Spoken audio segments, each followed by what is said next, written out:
Force Ghosts have been part of Star Wars as early as The Empire Strikes Back. The Jedi who was able to first learn and master this technique was Qui-Gon Jinn. While we never saw Qui-Gon return as a Force Ghost himself in any of the films, Yoda did refer to it in Revenge of the Sith. Well, it sounds like we are finally gonna get to see Qui-Gon Jinn return as a Force Ghost in the Obi-Wan Kenobi miniseries on Disney+.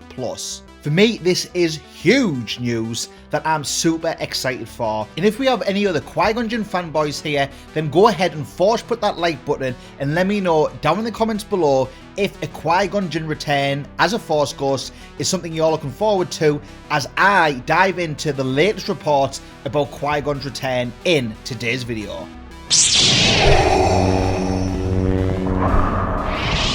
Qui-Gon Jinn is coming back to Star Wars. Insiders at Lucasfilm have reportedly spoken anonymously to news outlet about the upcoming show, which is set 10 years after Episode 3 Revenge of the Sith. Keep watching today's video as I cover the insider report that breaks down Qui-Gon Jinn's return and talk about how Qui-Gon Jinn can return and what implications it will have on the Obi-Wan series and the larger Star Wars picture. But first, welcome to Star Wars Shreddy, the jacked stacked Star Wars pack channel for fanboys and fangirls wherever you may be in a galaxy far, far away. To never miss a daily Star Wars update covering the latest news on The Mandalorian, all of the Star Wars Disney Plus shows, then hit that subscribe button. I am a huge Qui-Gon Jinn fanboy. He was my favourite Jedi of the prequel trilogy, so let me know down in the comments below if you are excited about a Qui-Gon Jinn return. So let's dive straight into what the report tells us. Supposedly, a major part of the series will focus around Obi-Wan Kenobi now living on Tatooine as we all expected. In A New Hope, Obi-Wan is living on the Sand Planet under the name of Old Ben,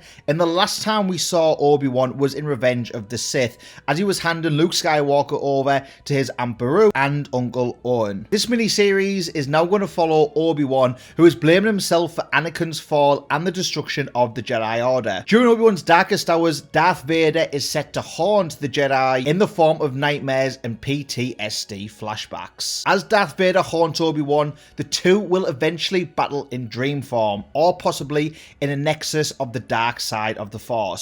So what does this mean? Well, think back to Empire Strikes Back, where we saw Luke enter the dark side cave on Dagobah while he was training with Yoda. There, Luke fought what was a Force embodiment of Darth Vader. Kathleen Kennedy has said that Obi-Wan will feature the rematch of the century, so it sounds like this battle will be taking place across a Force plane, especially given the confrontation that happens in A New Hope and the exchange that happens between Obi-Wan and Darth Vader.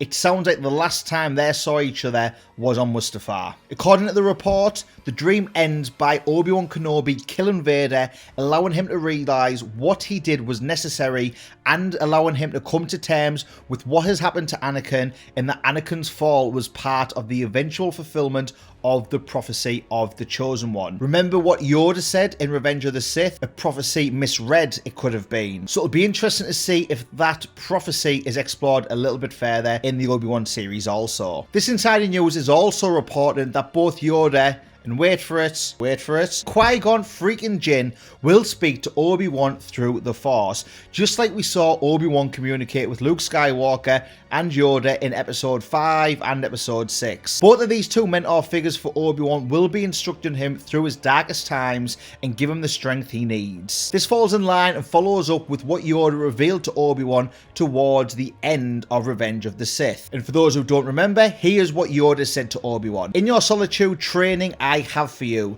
An old friend has learned the path to immortality, one who has returned from the netherworld of the Force. How to commune with him, I will teach you." This is super exciting because we obviously never got to see Qui-Gon Jinn past the Phantom Menace in the films. He returned as a Force Ghost in the Clone Wars, and he was actually in the Revenge of the Sith novelization as a Force Ghost. The decision not to include Qui-Gon in the Revenge of the Sith film is something that really bothered me because it would have been so cool to even hear his voice. Even if we didn't get to see Qui-Gon on screen, just to hear his voice in Revenge of the Sith would have been so cool. It would have been such an awesome payoff to see Qui-Gon in this role in Revenge of the Sith, speaking to Yoda and helping plan what would come during the coming years to help out Obi-Wan and to help out the Jedi. I can't be the only Qui-Gon Jinn fanboy here though, right?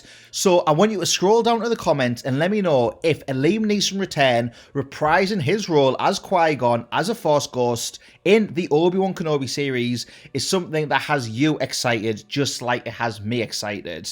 Or let me know if you don't really care for it. I'm interested to hear what you guys think, whether you agree or disagree with me. Let's have a chat about it down in the comments below. Now, I've been speculating ever since we had the leaks that Hayden would return to the Obi-Wan show that we're going to see Hayden as Vader, but also we're going to see him as Vader minus the mask. In visions and in nightmares, battling with Obi-Wan. Of course, we're going to see Hayden as Vader in the full suit and wearing the mask. But you got to think, the way that Obi-Wan remembers Vader is as Anakin without the mask. I think that these PTSD-induced visions and flashbacks that Obi-Wan is going to have in the Obi-Wan series will cross the two forms of Anakin and Vader together, with Obi-Wan sometimes seeing Anakin's face pre-burning in his Jedi robes and in the Vader suit without the mask, as well as being haunted by a full-on Vader, breathing and all with the mask on. The addition of Yoda and Qui-Gon makes things even sweeter. For me, I grew up with the prequel trilogy. I'd already seen the original trilogy as a younger kid, but as I was 8 years old when The Phantom Menace released, the prequel trilogy spanned my childhood and early teenage years. Because of this, I have very fond memories of the prequels. That is the power of nostalgia. Because of this, Qui-Gon was one of my favourite Jedi ever. As I said, I was massively disappointed not to get Qui-Gon in Revenge of the Sith. So if we can get Liam Neeson coming back as a Force Ghost to help guide and instruct Obi-Wan through the Kenobi series, you can guarantee I am going to be marking out for that. There's a lot that I'm looking forward to about the Obi-Wan series. I am actually more excited about the Obi-Wan miniseries than I am Mandalorian Season 3. And then this brings me on to my next report, which kind of confirms some of what I've speculated about a maskless Vader. Anyone who's been watching the channel now knows that I am a huge Vader fanboy, and I think that Vader is going to have quite a big role in the Obi-Wan miniseries. So another report by We Got This Covered is outlining some of the plans for Vader in the Obi-Wan series. So the report says, long before Hayden Christensen was confirmed to be returning in Disney Plus's upcoming limited series Obi-Wan, there'd already been plenty of rumours and speculation that Darth Vader was going to be involved.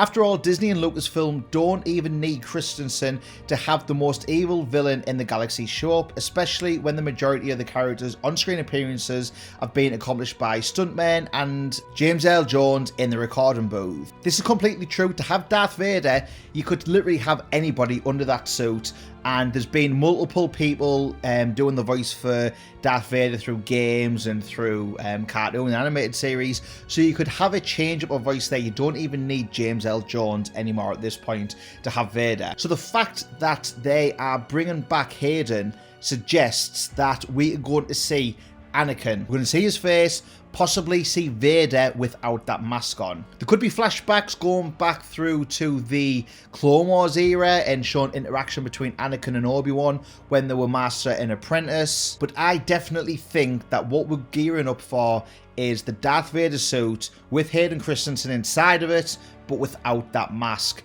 through visions and through nightmares haunting Obi-Wan. Now, Kathleen Kennedy has reported we're going to see the rematch of the century, as I mentioned earlier. So to me, that statement gives more credibility to us seeing this epic, rematch, this epic encounter happening in some kind of Force Nexus state. I sure as hell am excited for a Qui-Gon return and to see more Vader. So let me know what you guys think. Are you interested to see a Qui-Gon Jinn return? Let me know down in the comments below. If these reports have tickled your fancy, then go and check out my video talking about a Mace Windu return in the Book of Boba Fett or Mandalorian Season 3. It's on screen now. Force push that thumbs up button. It only takes 2 seconds to do and massively helps me and the channel out. But until next time, remember that Star Wars ain't no gimmick, it's a lifestyle.